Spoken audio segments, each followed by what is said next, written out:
बघा आता मेजरमेंट. आता याचं किलोचं डेकामध्ये, हेक्टोमध्ये, डेशीमध्ये करायला सोपं जाते. गुणिले करायला लागते 10. पण इथं मिलीचं, सेंटीचं, डेशीचं इथं हेक्टोमध्ये किंवा किलोमध्ये करायला अवघड जातं. एकदम सोप्या पद्धतीने सांगतो. आता बघा आपल्याला समजा इथं एक प्रश्न विचारलाय, 300 सेंटी बरोबर किती डेका, बरोबर आहे ना. आता एक कसं सोडवायचं लक्ष द्यायचं. आता 300 सेंटी बरोबर किती डेका. 300 सेंटी घेतलं मी 300. आता सेंटीमीटर कुठं आहे इथं, आणि पुन्हा काय विचारलंय आपल्याला डेकामीटर. डेकामीटर कुठं आहे इथं.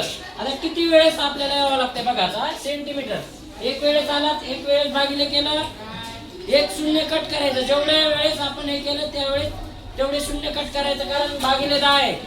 एक वेळेस, पुन्हा नंतर इथं बेस युनिट पर्यंत आल्या 2 वेळेस, नंतर 3 वेळेस, बरोबर आहे का. 3 वेळेस बघा. डेशी पासून सेंटी पासून डेशी पर्यंत आल्यास एक वेळेस, पुन्हा डेशी पासून बेस युनिट वर आल्यास किती वेळेस, 2 वेळेस, आणि बेस युनिट पासून कुठे आल्यावर डेकावर आल्यास 3 वेळेस.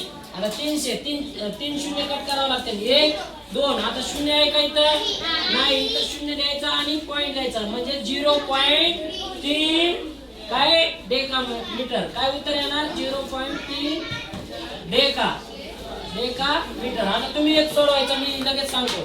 समजलंय का, समजलंय ना. एक सांगा आता.